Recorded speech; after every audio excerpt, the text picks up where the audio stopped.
Welcome to How I Met My Broker by Strategic Brokers, where we uncover the stories, strategies, and insights of individuals who've built significant wealth through smart leverage. Get ready to learn, be inspired, and take your property game to the next level.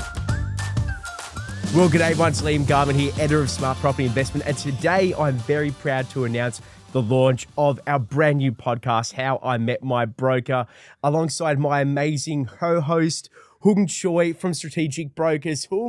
Mate, this is a really pivotal moment. Mate, super excited about today's podcast. Obviously, it's the first episode. Yeah. We've got a guest alongside of us today who is pretty much one of my oldest friends. He's seen everything. That's really problematic. That's that's really bad. Yeah. We've been through, I think, everything together. We've watched each other grow up, build businesses, be broke, come back, do it all over again. And obviously, we're at a different phase in our lives, but we'd love to bring you through the journey from day dot, right?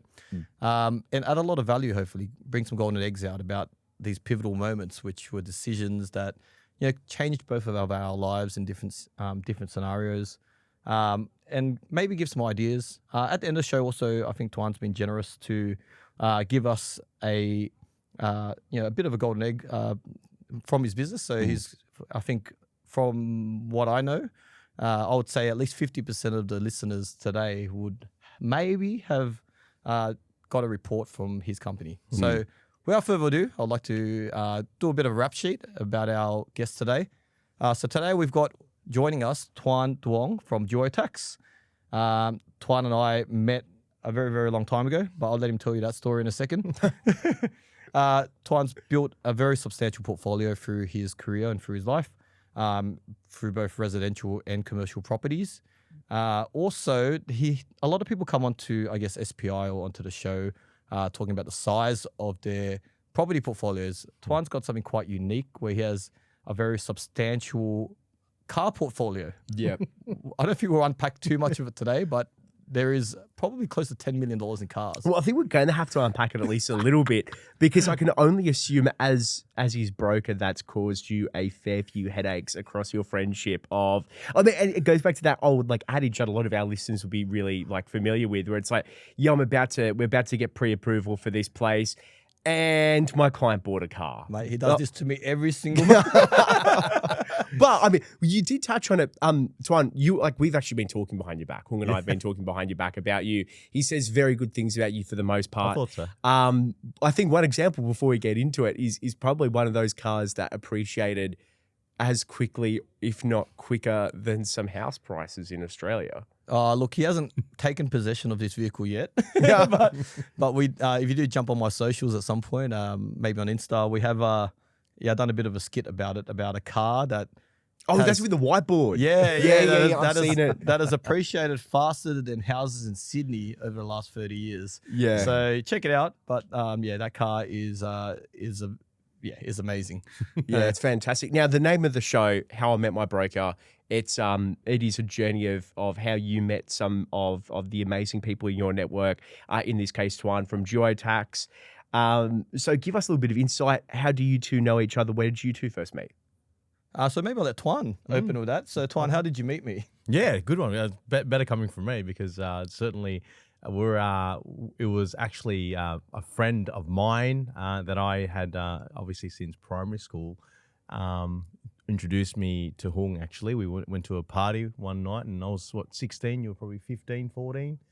Actually, I don't know if I should be sharing this, but I was tempted to my first beer. Oh, your first beer, okay. That night, yeah. That night, yeah. And it was, I remember meeting this guy who had, from St. John's Park, and my mates saying, "Me, you gotta meet Hung, I'm like, I'll meet Hung.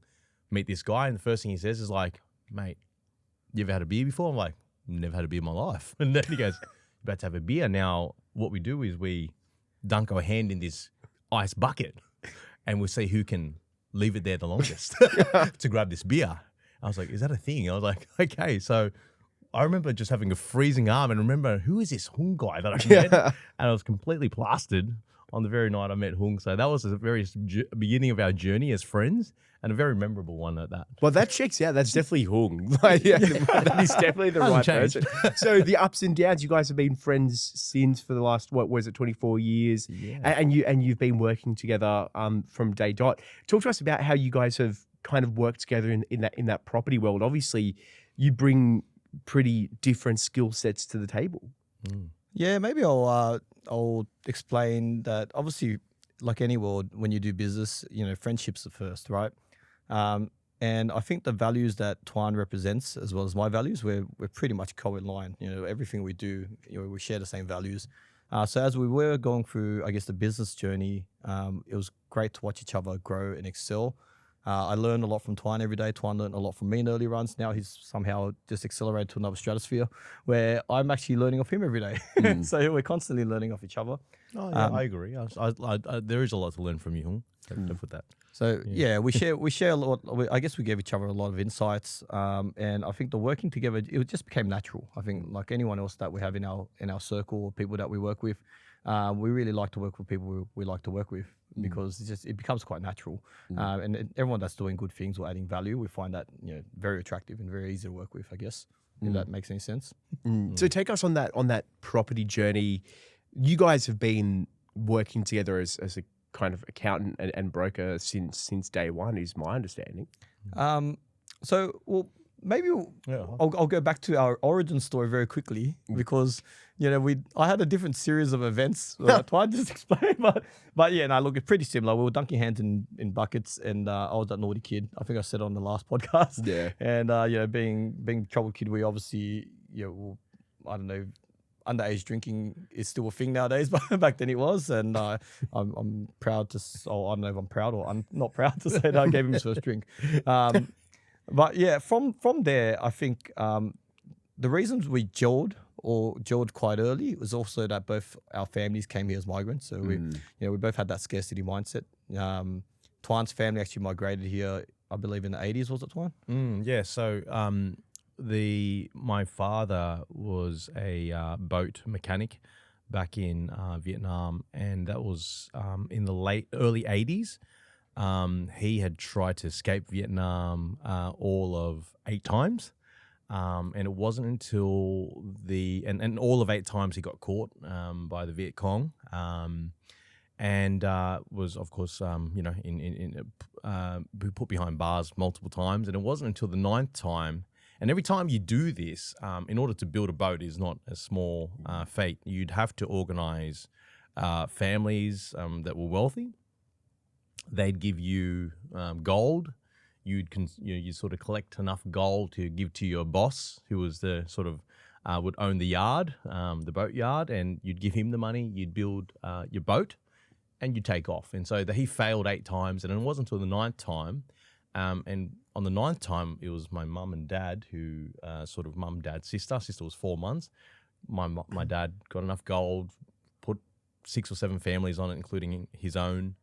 And then I wasn't born at that stage, so I can't claim any of this to be there. But he left Vietnam and successfully got out into the ocean, and they were there for I believe it was 6 days at sea. And then a US American oil tanker.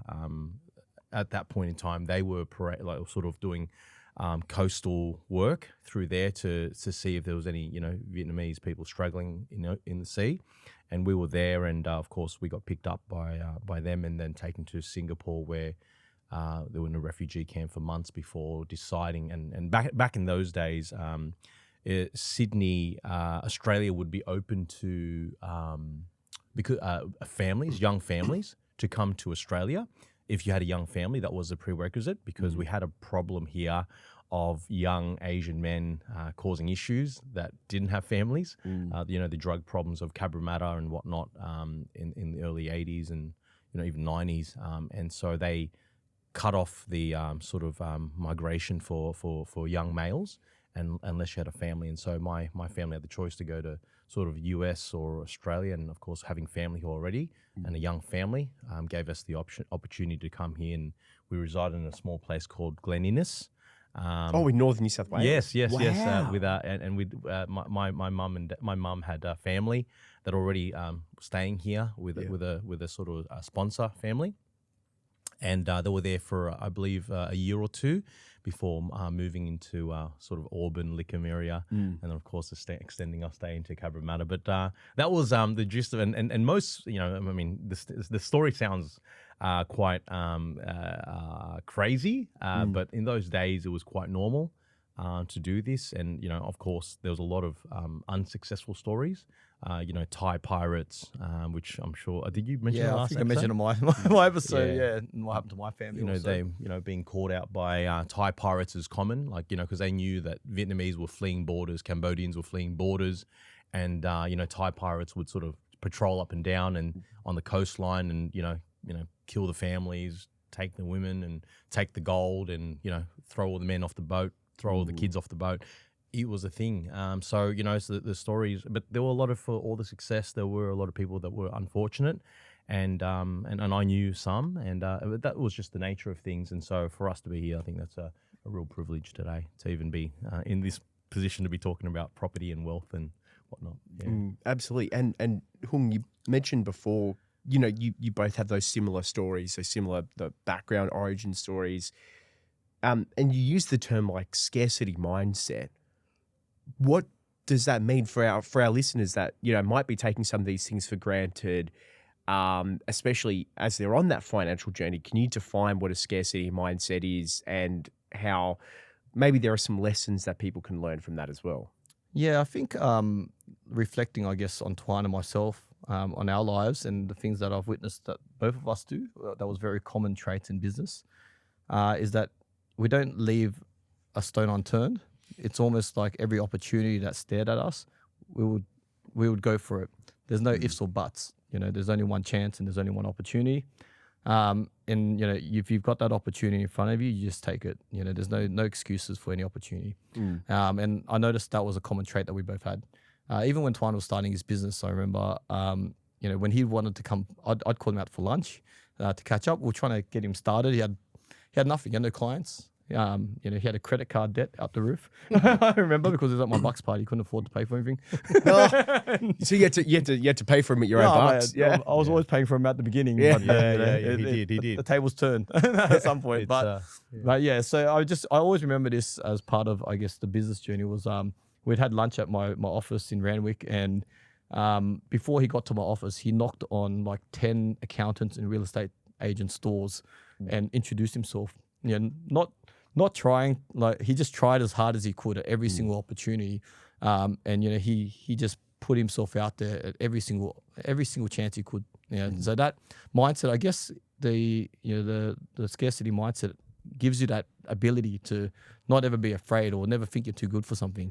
Because you start with nothing, you can end with nothing, but every opportunity presents. I noticed that Tuan's always been like that, and I share that trait with him. Hung, Tuan, can you talk us through your property journey to date? Yeah, so maybe I'll ask Tuan a couple of questions around, let's start from the beginning. So I'll probably give a bit of background into Tuan's property journey. I've been there behind the scenes from day one, so it's quite interesting. What I actually went on a spreadsheet to look at, what was built over time. Tuan does host a very, very substantial property portfolio. And the funny thing about his property portfolio, it's very different to your typical investor out there. What I guess I believe is that there's no fixed or fast way to invest in property. Everyone has their own thing, and Tuan has his own thing. But I noticed that every single property, or nearly every property that he owns, is or was once an owner-occupier. So Right. he's the owner-occupier collector, whether it's resi or commercial. You're living in the office? Yeah. Pretty much. But every time his business kept growing and growing and growing. So every time his business grew, he had to buy another office, or he had to buy another warehouse, or whatever it was. As he got too many cars, he had to buy another warehouse. Yeah. And then there was ways of and strangely, at each point in time, as he purchased something, it actually made sense at that time in the market, because they were good areas to invest in. I don't know if Tuan really fought too hard about that at the time, but I noticed that, if you need something, someone else needs something, right? That's the truth. property is basically a game of what people need. So you're not paying higher for a property unless you need it, right? So that's your typical families over at investors. But let's start with property number one. So property number one. Both Tuan and I took first home buyers grants. I think your year maybe 2011, 2012 was it? I think it was 2011, and that was in Canley Heights. I purchased that for $470,000 for a duplex in Canley Heights, which is now what's that worth? Maybe $1 million today.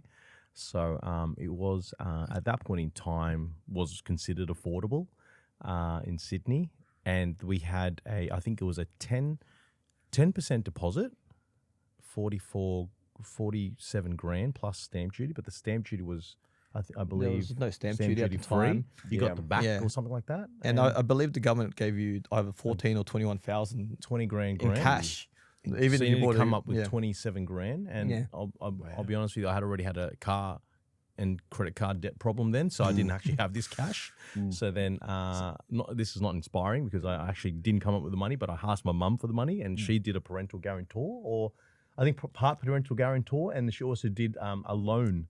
And what you called in the day, what was it called? So maybe I'll remember on the previous episode, I talked to Liam about how the ethnics do business, right? Yes. I don't remember that, but the ethnics, the way we do business is like, I trust you. Like you a trust trust-based me. honor system. Yeah. I don't need a contract. Let's shake hands. Here's some money. So in the Asian culture, right, in the western suburbs, there's this thing called hoi. I don't think you've ever heard of this. I've never before, heard of right? this in my Vietnamese life. term, and Yeah, it's yeah. called hoi. Yeah, and it's pretty much where my mum and dad and all of her cousins and siblings, which are all in Australia, all 9 of them, Yep. and 9 siblings, and then they would have friends, and all these people, and potentially it could be a syndicate of 30, 40, 50 people, and it's a case of everyone chipping in every week. You sort of chip in, and then once you once you have enough people, and say, for example, in 6 months, you decide that you want to take that loan from this syndicate, right? This is off the books, by the way. To be And clear, it's all cash. Some of the listeners will hear this and they'll have a laugh because they actually know what this is. Yeah. But And This is my first time, by the way. and I believe you essentially take that money, you can use it for whatever purpose, but then you now pay interest. yes, there's like a bidding war on the interest. So everyone, if the whole bunch of people want to borrow the money, they just nominate whoever pays the highest interest and gets it temporarily. And then you got to pay the interest, or it might be 12%, 20%, whatever it is. So it's an auction. It's basically an auction for a private loan. Wow. So this is like just a private capital market right here. Yeah, okay. This okay. exists. It's still happening. It's still happening. So Yeah. once in a while, one of the uncles will run away with the money and then he'll vanish for 5 years. Yeah. and that's what I kind of And he suspected, comes- he'd which come is back. why it now comes with a 12% interest rate. Oh, yeah. Yeah. Yeah. No, And yeah. he'd come back in 5 years' time asking for forgiveness. Yeah, okay. And this is common. Yeah, This or- is happening. I don't know how common it is, but my family was exposed to it. Tuan's family was exposed to it. My dad had an uncle run away. Yeah, Yeah. we've lost lots of money. The family the has lost hoi. lots of money and from the hoi. they'll do it again. This is Yeah. it. Yeah, And yeah. then they'll Don't get in. get sucked in. Don't get done for the same hoi twice. Yeah. Anyway, so that's how Tuan So, okay, got his first deposit That's how you got your deposit. Yes. into this property. And so, and that was my first sort of dabble into property. And of course, we had the first homeowners grant. Yeah. You had to stay there for 6 months, which we did. And that gave us the capital gains benefits for 6 years. And it was my only property for the next 4 years of my life before I started my business. So I thought this part would be relevant, obviously not the hoi, and obviously people raising capital that way to get to their property. But I guess, to get to your first property, there's a lot coming up next month in 1st of October. Yeah. So it's a pretty good time for somebody, beg, plead, do what you got to do to get to that first property. Because it's the gate opener, right? It allows you, with equity over time, to do other things. Without that first property, is obviously quite difficult. Obviously, buy a good property, learn from the mistakes of others, and listen to shows like this to then get the info you need to select a good property, I guess. But I thought that that was relevant. Is that whatever it takes, get there. You didn't, I think today is a bit tricky because you don't have the education then as you do now. Property spruiking was very different then, whereas now you could property spruik, but people could so easily be caught out because of the media and how much attention property gets. And I think it's so much safer to invest today than it was back then. If you couldn't invest in your own backyard, because back then, buying your own backyard was so safe. It was Canley Heights was 2 suburbs from where I lived, and so buying there was, you had the demand there. It was a very Asian centric community. Property prices were always going to go up. You don't have that ability now. I think that's the risk of the modern day first time investor. So you got to buy somewhere you can afford, but you have the information, which helps. So that's something I think is different then and now. Oh, for sure. There's no shortage of Instagram accounts that you can flick through and get some very good property advice. Obviously, you've also got to be very careful. So after property 1, what was the moves after that? Where did we go after that? Yeah, so Tuan and I will obviously, we got property spooked. Oh, is that where we're going? Talking from experience. Yeah, okay. Here I was. I thought you were just giving a nice little warning for our listeners. No, he led the warning to, we both Based on got experience. We both Okay. got spooked at property number 2. And I think, Oh, is this the off the plan? Yeah. What was it like? Oran Park? No, not Oran Park. But, my one was Fortitude Valley. His one was next door in Newstead. So it's same Brisbane. supplier. We're not going to name suppliers, but same supplier. at for the a same time. unit or a townhouse? Units. Yeah, we both okay. bought units in when it was getting saturated with How much units. did you pay? Can I ask? Oh, what was yours? Mine. 453. We'll never forget. Oh man! mine- So what's that like? 2012 or 2013? 2015 at this point. I reckon it'd still be in the 5s. Yeah. Right now. Hey. Yeah, I sold it only 5 years ago. Look, he got out I sold faster it than for I did. Exactly what I bought. But it when for. did you get out? I only got out like a couple of years ago. How much did it go for? I got made like 40 grand or something. Yeah. after 10 Man, years. you know like, the something like that. Made. the only mate, I lost. I lost a lot of opportunity. You're just costs, paying which we interest the shared. entire time. Right. I mean, that's the wild thing. And the only reason I'm asking and I'm probing for those prices, because like the Brisbane unit market is wild. Like if you lived there, like you'd have a great time. Because there are suburbs there, like your Ascots and your Hamiltons, like really nice suburbs. And you look at the unit price, and you're like, this is like not being like Sydney biased, right? They're actually really incredibly cheap. Yeah. Even in very upmarket suburbs. Look, I think there's still some good growth coming there, but obviously high density. You know, there's problems with that, the competition there. And I thought we'd share that story because it's not about the fact that we bought these units, which property is very forgiving. At some point, it will go up, right? It's almost 100% given it's going to go up at some point. But I think the main point of that is there's guys out there who are holding bad eggs. It's opportunity cost. The inability to leverage more money, for instance, it's holding you back on borrowing capacity, that capital that's tied into there, that, even the negative cash flow, potentially massive strata fees on these blocks. I had a bloody cinema room in my one with a full-fetched gym and everything. I think it cost 12,000 a year in strata for a bloody 2-bedroom unit. It was Same. 12,000 a year in strata. I swear, it was like almost 12 grand a year in strata. Wait, was this the Brisbane one or another? Yeah, that was one? the Brisbane one. Yeah, It was 3.5 grand, something like that. Yeah. I believe it was about 3.5 Per quarter, grand. right? That's a Yeah. lot. Yeah. So, I mean, because that's like these new builds. You said it had like a cinema room. Oh. So I mean, some of these new builds. I know I've got a friend that lives in Newstead, and he showed me like the cinema areas. Like they are very lovely to live in. Like if you were rent investing, you can't do much better than places like that because the amenities that you get in these buildings. My just- one had a Ferrari dealership downstairs. Yeah, well, there I you had go. the Ferrari tax. Yeah. So, like, to put it in perspective, obviously, I went back to my previous episode to talk about, like, at that time, I wanted to buy freestanding houses in Ingleburn, Yep. which were like 300 grand. I saw a lot of value there, 600 square meter blocks. But you bought double the brick bought house, the unit in Newstead. 300 grand. I could Yeah, have bought Filch 2 Valley. houses at 300,000 a dream. pop in Ingleburn at the time, which, obviously those houses are probably close to $1 million and maybe a bit more than $1 million now. Yeah. Versus the unit that made nothing, right? So, just to, I'm sure everyone who listens to the show is smart enough to obviously not fall into that trap. Yep. But I think the lesson here is more that if you are in that trap, think about when is it time to offload and what is it holding you back from is probably more the thought I'm trying to share there. Well, you know what? I think a lot of people that do listen to this show are, but I'm sure there are a lot of people that listen to this show that did make those mistakes. There are some really convincing salesmen, and not to necessarily throw shade on anyone in particular, but especially when you have like some of those BAs that come out and they're kind of getting commission from both sides. They're getting their buying fee from their buyers, and they're getting like an off the cut commission from a seller for like an off the plan development. There are really smart people out there that are going to fall for those spruikers, Tuan, like that you were talking about before. because they found you the deal of a century, and you're inclined to believe them because they've got a great social media presence or whatever. Yeah, it makes sense. People do fall for these traps. But your point, Hung, just look at it like an opportunity cost.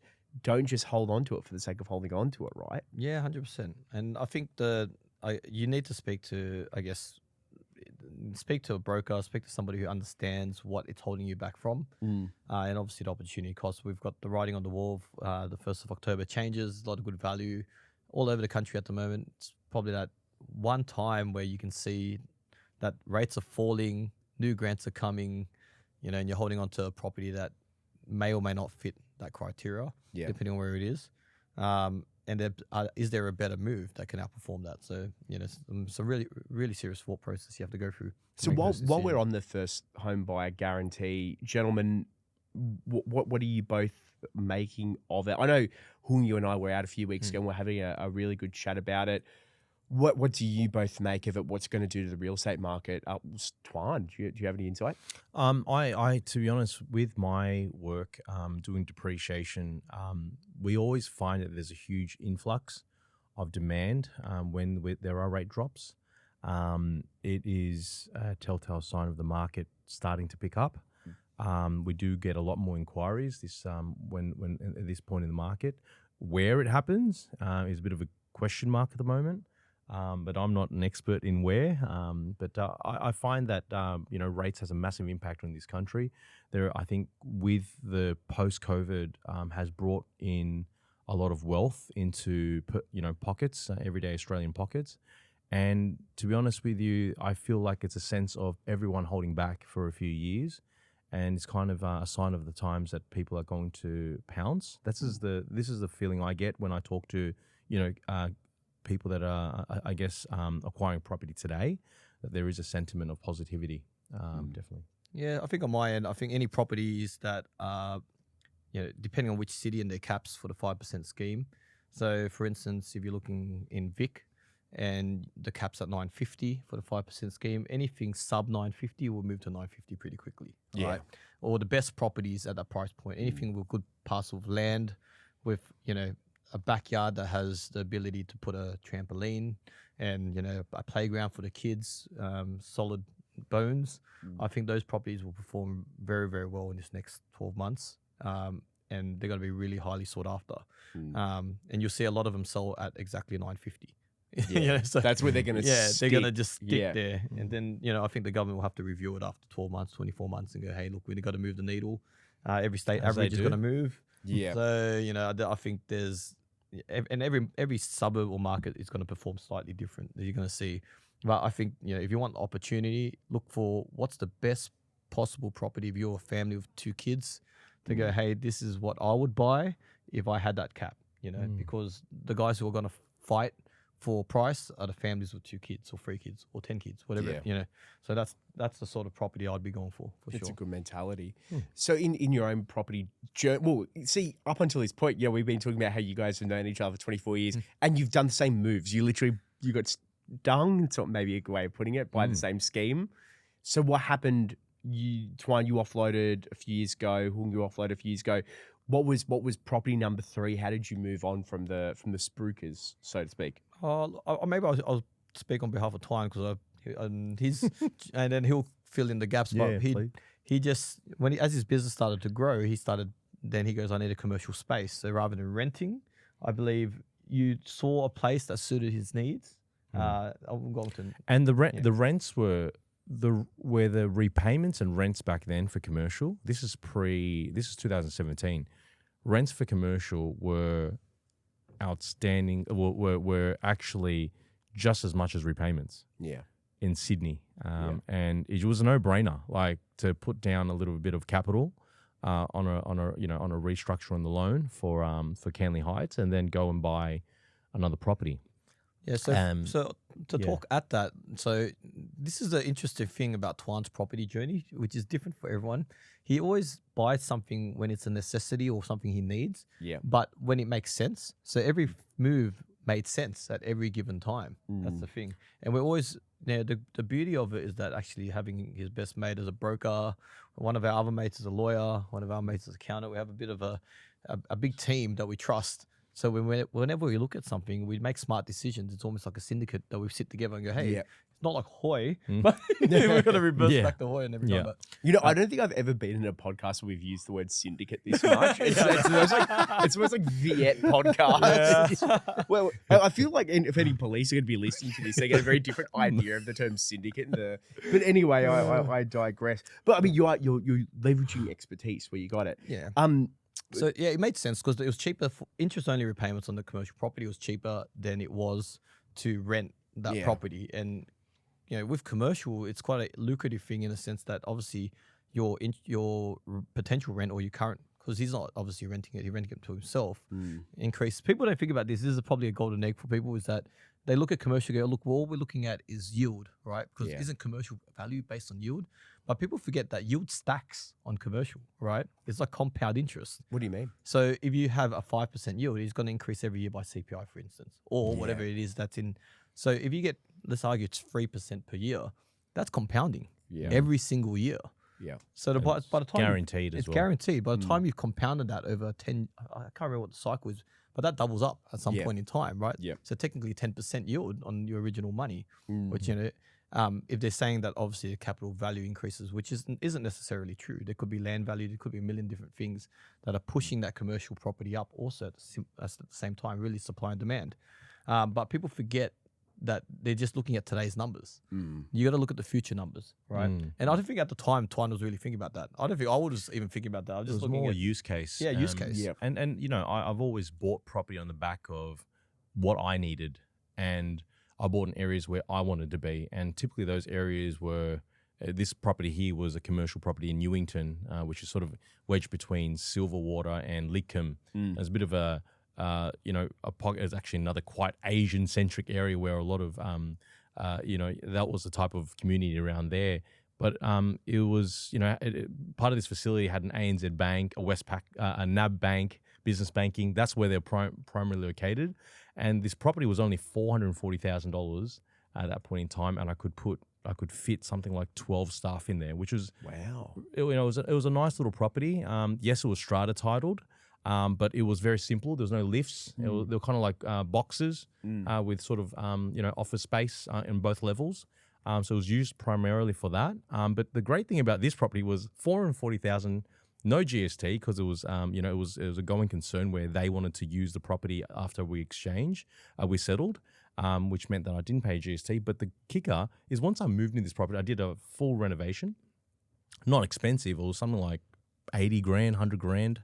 Worth of work, but because I demolished the internal, there was something like a residual value of like 80 grand in renovations. Of the original structure we scrapped, so we claimed that 80 grand as a tax deduction. So that property automatically became from 440 is now worth only 360. Yeah, but you get an 80 grand write off the bat just from doing a new fit out. So that was one of the perks of that property, and I still hold that property, so I don't have a capital gains tax problem yet. Yeah, but certainly from a cash flow perspective, that was really valuable. What's that rented for now? Let's just put in perspective. Yeah, so that property is renting for $45K plus GST. Yeah, so it's almost $1,000. Let's call it $900 something a week plus GST, right? So as I said, over time, those yields that was probably 5% back then when you bought it. It's like 12% now or something. It's obviously increased above that 10% mark now.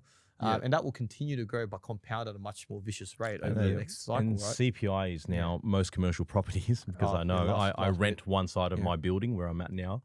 It's 4% now. CPI is what they're putting into these contracts for rent for lease commercial. Yeah, so that gives a bit of perspective around commercial and necessity of commercial. Golden nugget I can probably add around the commercial side. When you do an owner-occupier commercial deal, there are banks that will lend you up to 100%, right? So an owner-occupier... I call it owner-occupier, but as in you're going to run your business. Yeah, if you're going to run your business in it. So, where you can... There's some banks, depending on how you structure the deal, they do part unsecured, part secured. Yeah. They will lend you up to 100% of the value of that price. Property. All you got to do is pay stamp duty. GST, if there's no going concern. Are there any... Is stamp duty calculated the same for commercial as resi? Depending on the state, obviously, but this, But in New South Wales, it's pretty similar, basically. Yep. Yeah. And what's the GST calculation in this? So depending on if you purchase it and there's already a lease in place, if there's a lease in place, then you don't have to pay GST. Okay. Right, which is another 10%. So you bought for $1 million, that's another $100,000 that needs to come out of your cash flow. Yes. Which is a big deal. That's right? a huge deal. Yeah, it's a huge deal. Yeah. But you do get that back on your next pass. So Yep. it's not a really cash flow yeah, thing. it's just It's a a cash cash flow flow thing. or temporary cash flow issue Yeah. for a lot of people. So that's something that people have to look out for when they are buying commercial property. I know there's a lot of agents, they do their thing. There's a lot of ways around it depending on how they structure the deal. So that's something that they need to get advice around. But it is a cash or short-term cash flow play, and our funders will fund that short-term cash flow play also if you need it. So there's a lot of ways around it. But that 100% lend, or in some cases, if you don't want that unsecured portion, there's funny case studies. Actually, we're doing a live deal for Tuan at the moment, which is, I don't know how much you want to share about it, but they're giving me 90% on a very substantial amount of money. Yep. Yeah, where- that's good. Yeah, yeah. So we're paying 5.9 for this commercial complex, where it's a freehold property. And of course, the pain is the GST. We can't get a going concern because the current vendor is going to vacate, and we will occupy after that. So in those cases, you have to pay GST because it's not a going concern. But Hung's coming So up. if you go 5.9 million, which Tuan just opened up about, I wasn't sure you wanted to share it, but I genuinely thought you meant 5.9%. We just said $10 million worth of cars. Why stop now? Well, that's true. Yeah, everyone. Yeah, we'll just keep going. We'll bring out the bank balance. We'll go line by line. So think about 5.9 million purchase. If you don't have a going concern, that's 590 grand that has to come it's out of your huge. bank account as settlement. you know? And I got a funder to back us on a 90% lend with a sub 6% rate. Yep. Is that 5.9%? well, it's pretty similar. Yeah, So yeah. that's wild, right? Like in the resi space, you can't get that, right? Yeah, for So sure. I'm getting that in the commercial space for Tuan. So it's, with 10 years. 10 years interest only, 30-year loan term. So Wow, that's really crazy. cool. Yeah, So- nice. Now, I do have a question, Tuan, because and I should have started this earlier on in the podcast. You guys have known each other for 24 years. I only recently know you. You got geotax, but then you also said you work in the civil engineering space. Yeah. What is geotax? How do those two professions link up? Yeah, so I'm a construction grad, and part of my journey was working in civil engineering on site, building bridges, roads, that type of thing. Became a property investor, and on the back of experiencing property for myself for the first time, went to an accountant. And the accountant said, "Oh, you've got a rental property? Yes. Do you have a depreciation schedule? No. What's that?" He goes, "You need to see a quantity survey." I said, "Great." I studied quantity surveying. Got a report done from a quantity surveyor. I was like, "Well, this is a no-brainer." Gave it a crack a few years later, and I started working in quantity surveying. Sort of, quit that job, went back to starting as a grad again after 5 years in civil. And decided to take a punt and started my own probably early 2015 now, 10 years. And just went out there and, sort of knocked on one door at a time, talked to one property investor at a time, did one BNI or networking event at a time and sort of grew You're a that. BNI guy. Yeah, I'm a BNI guy. I actually yeah. started my business, my very first day of business. Someone said to me, "You should go to BNI." And I said, I'll give it a crack. Turned up, was sweating bullets, getting up, talking about my business. Didn't even have a ABN, I don't think at that point. I had a couple of dodgy business cards that I made up, on my printer. Officeworks. Yeah, Officeworks. And Vistaprint. yeah, good old days. And it just, it was a great place to start. People started giving referrals for nothing. You were literally a nobody. And it was one of the greatest places to start because you really get a chance. They give you a chance even when you're not much, which I'm always grateful for being on. Yeah. So I'm going back to how I said Tuan was broke at some point. And then that broke point was when he was, so when he moved from, so I don't know what his salary was at the time, but I assume you're on like We've 100 unpacked everything else, so you might as well I think it was share not. I think it was on 90K. He was on 90K and then he took a job with another quantity surveyor because he figured out, similar to when I went from poker tournaments to going into broking or into banking, took a massive haircut. Like When you went from professional gambling into No, a profession. I ran a franchise business. Yeah. But I was earning probably 4 or 5 times the amount of money that I was Yeah. earning when I went back to the bank, right? But Tuan and similarly had to go from I think it was you're earning over 100 grand at the time, and he went back to work for somebody else because he could see the light, right? I And offered to work. I actually offered this employer to work for free. That was how desperate I was. I said to him, look, I really am looking for a job, and I mean, I applied for a job through Bradley Beer BMT, and he didn't give me a job. So I was like, I'll give it a crack over here. And I said, look, man, I'll do anything. I just want to get my foot in the door. I said, I'll work for free. And he goes, mate, I'll take you on because I can see the enthusiasm, but got to pay your wage. So that's how I got a 55 grand pay. Yeah. But it was a big haircut from where I was. But and you know, like no one really likes to take a haircut. But when you're sort of got the vision in mind, you're willing to do things that you know nobody else wants to do, and almost humbling, right? But you use that. So correct me if I'm wrong. You found a new trade that you wanted to be in, which is the depreciation. Yep. You wanted to skill up in it, so you took the haircut because you saw that long-term vision. You took the momentary kind of humbling humility of it to grow a long-term business. Hung, I think you mentioned before, like probably half our listeners have used Chuy tax at one point. Give us an insight into how big the business is now. Yeah, so I believe we're 65 staff locally. We've got a big offshore team. We employ something like 120 offshore in the Philippines that do all of our back office. We've got onshore here, we have a marketing team, a sales team, quantity surveyors, property valuation team. So we do property valuations for stamp duty, capital gains tax, self-managed super fund audits. And then we also have an insurance arm that does property, landlord and building insurance as well.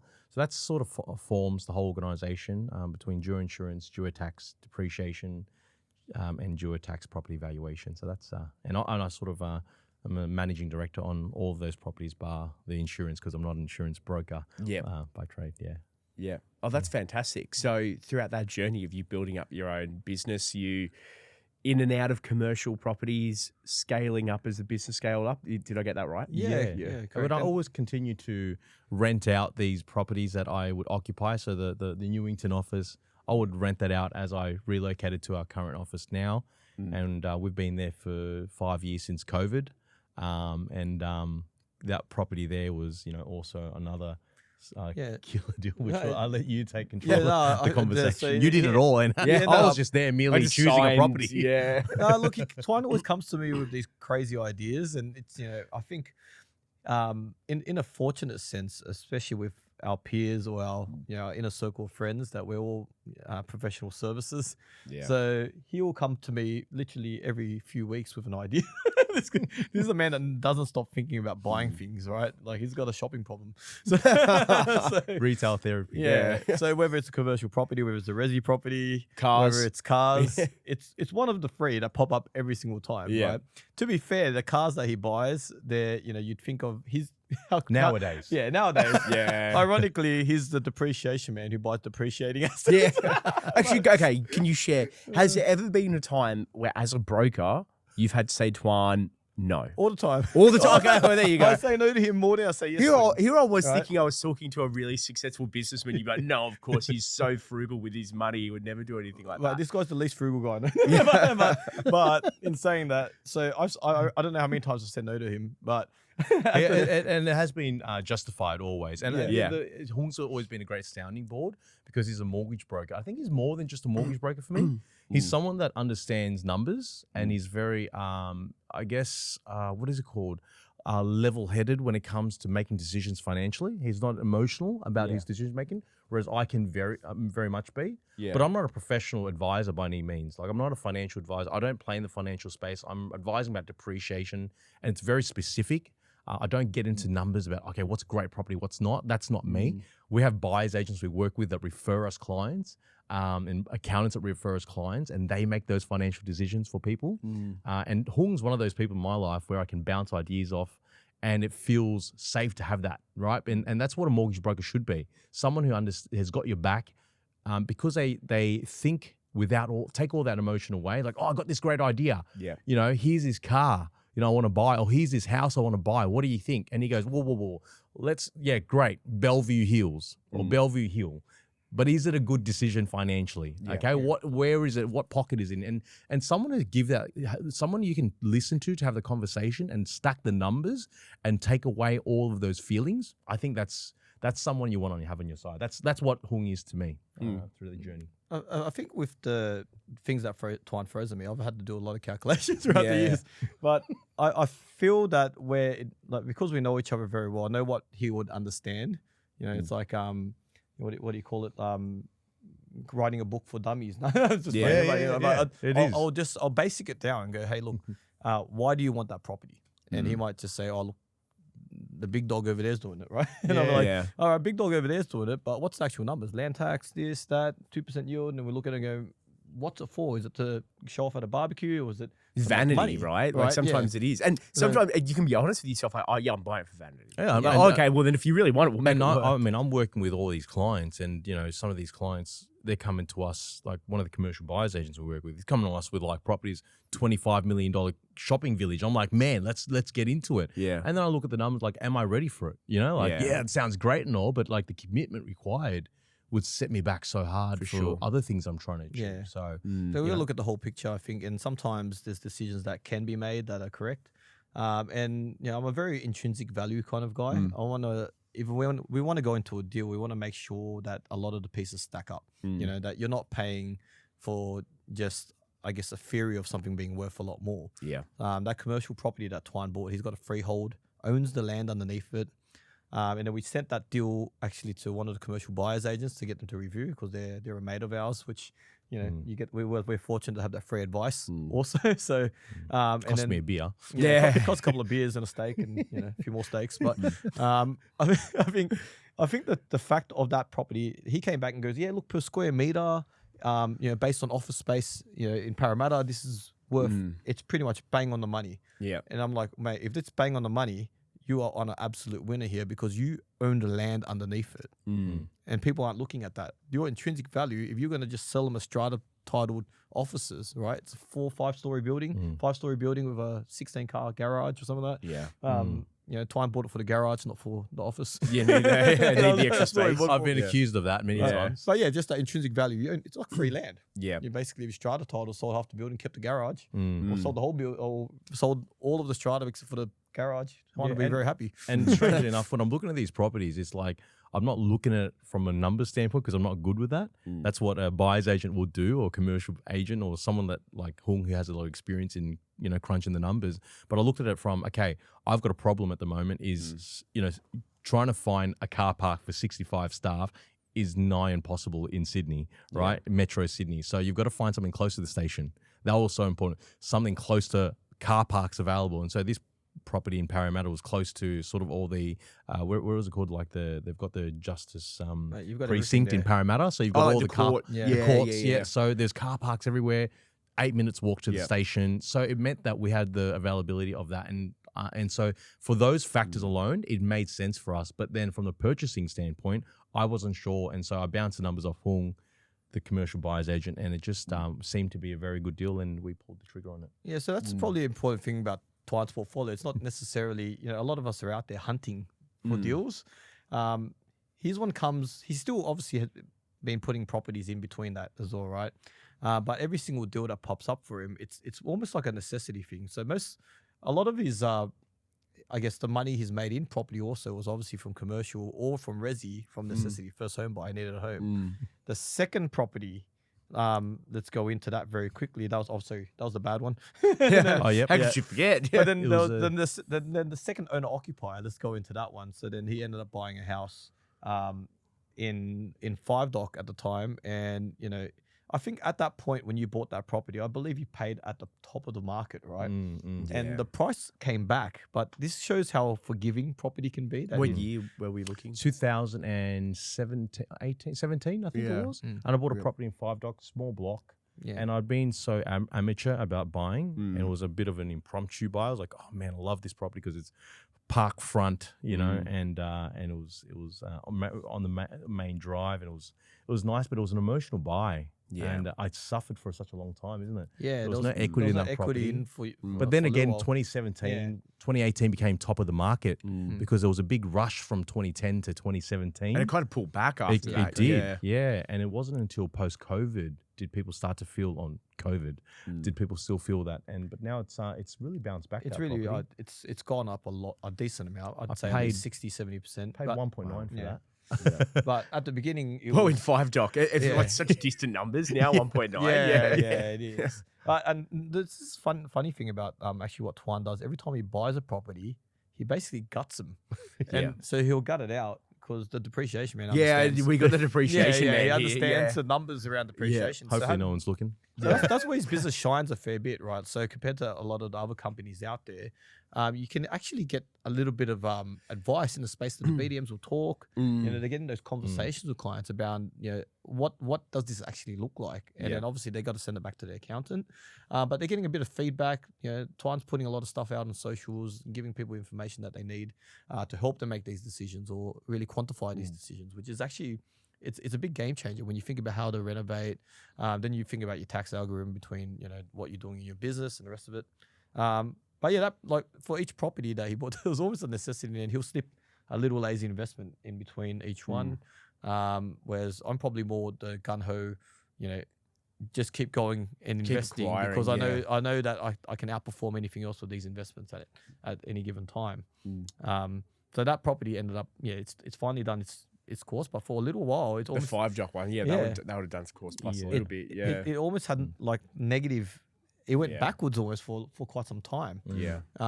Until it came back up. So it almost slowed him down in a sense too. And at the time, to be fair, I never said it to him, but I was like, when he bought it, I knew he paid overs.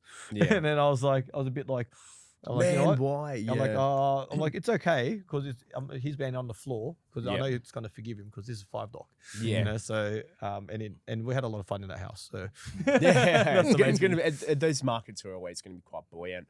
Can I put it to you that, you know, you guys have a very good functioning advice-based relationship, you know, in the sense that you support each other, provide good feedback, good insights to one another to help each other grow on this journey, right?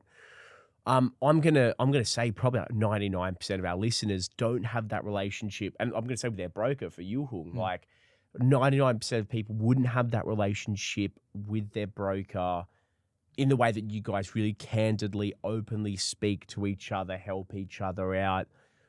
I'm going to open up this question to the both of you, but how can our listeners who, you know, they might only speak to their broker when they've saved up and they're ready to go again, and their broker does, you know, hits of keyboards and here's what you can get, and they don't really get that strategic thought.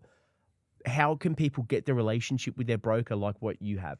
What questions should they ask? How can they deepen those relationships? How can they take that strategic partnership to the next level? I don't know which one of you is probably the best to speak to that. I would say take your broker out for a beer. No, that's where. Well, I mean, that's probably a good place to start. Yeah, that's probably a good. But look, I think if you are working with people or have people in your team, you know, obviously your circle is very important, right? Even your friendships are very important because you need to make sure that your friends are lifting you in some sense, or you're all got the same mindset. You know, you've got that growth mentality. Not every friend is going to have that same mentality, and you'll notice that. And I notice as you get older, and I'm sure everyone experiences the same thing, your circles get smaller. But, you know, hold on to those people that add value to you in your life. And, you know, with your broker relationships, I'm not trying to blow smoke up my business, but every single one of my brokers is they're trained to think outside the box or to understand the overall needs, right? Can we give advice for every need? No.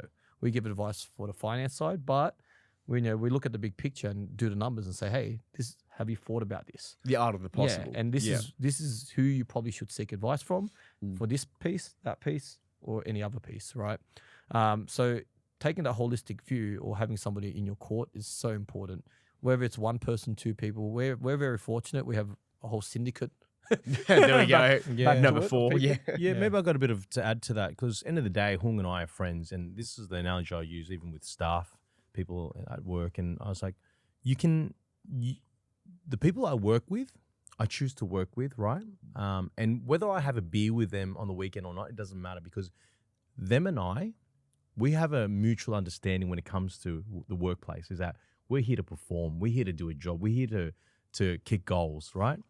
And so whether we have a beer or not, it's not important. Same with Hung. We're great because we love having a beer with each other. Yeah, we love having a yarn and whatnot on the weekend.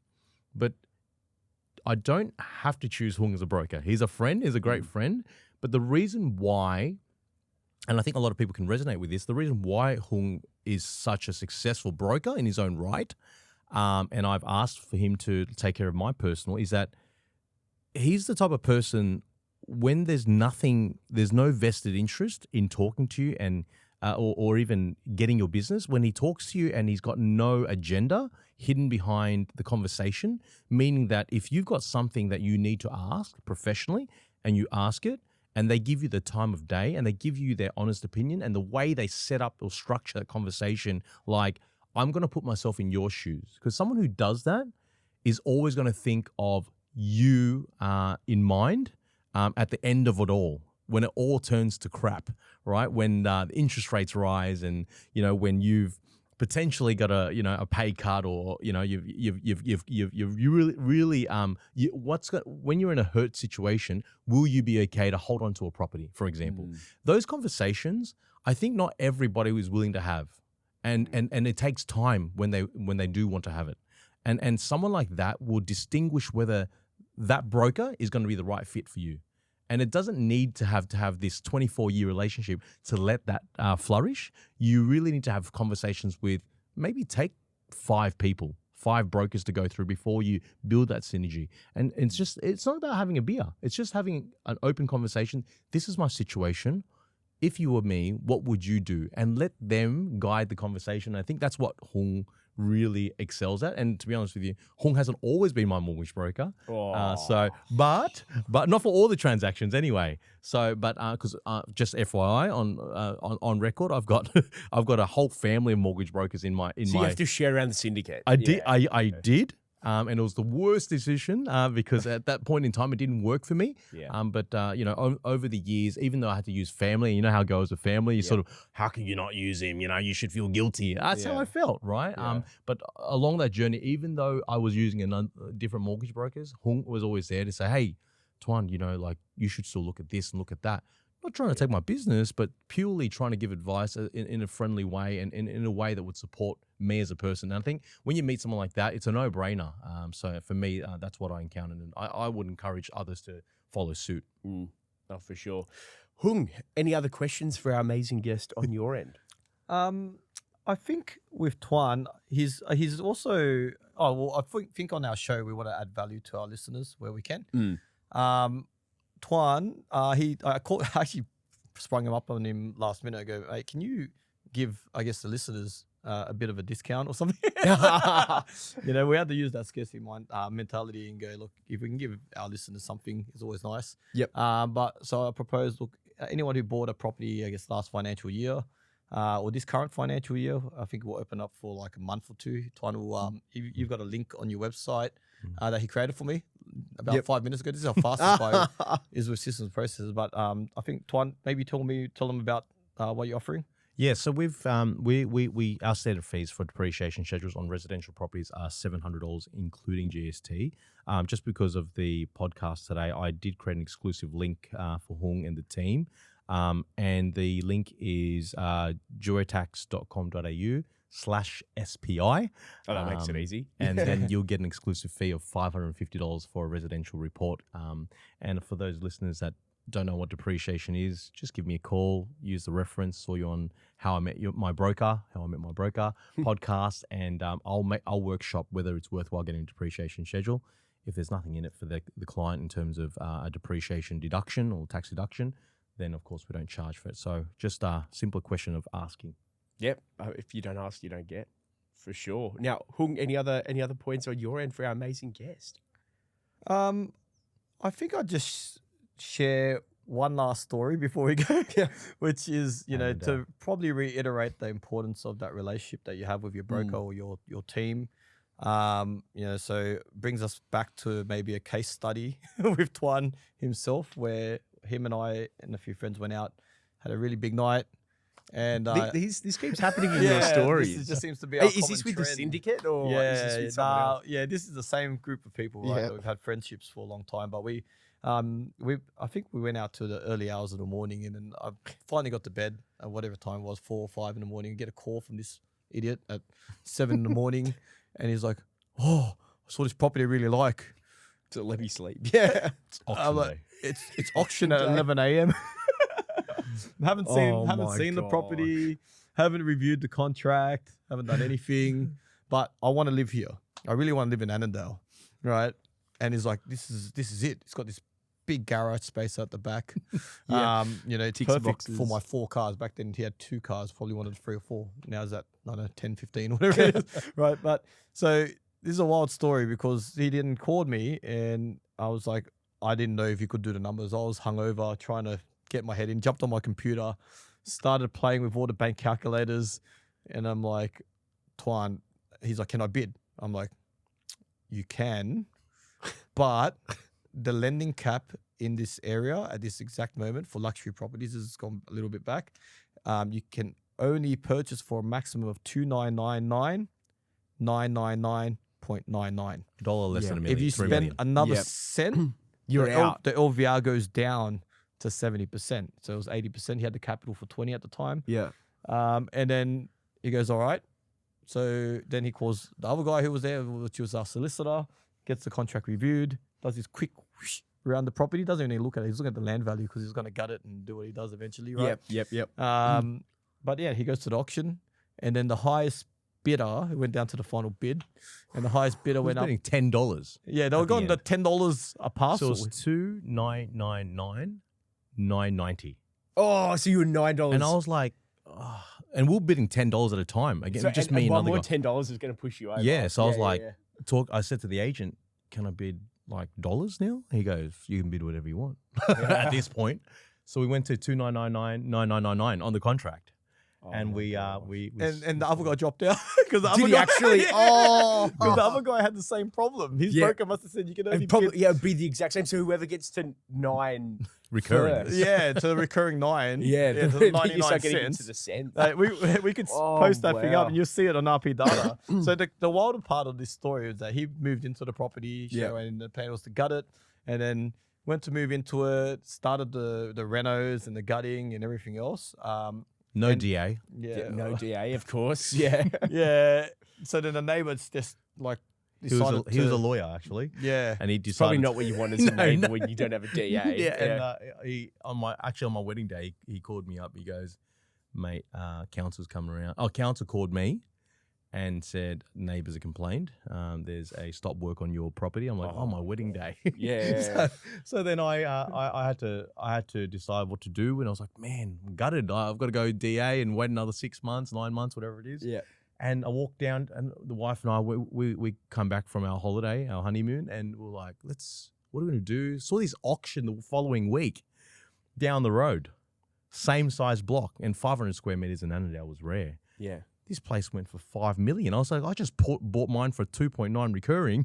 2.9 recurring. This bloke here had a semi-attached, detached 500 square meters for $5 million in the space of, like 3 months. Months. And That's insane. so we put it on the market. Instead of doing the DA, instead So, of waiting. this guy literally bought a property by 1 cent, right? Then I think it was 8 months later, demolished pretty much everything, gutted the whole thing. He had no roof, had nothing on it by the time he was done at that point, and then put it back on the market, and then turned a $1.6 million profit. No Yes, way. in the space of 8 months.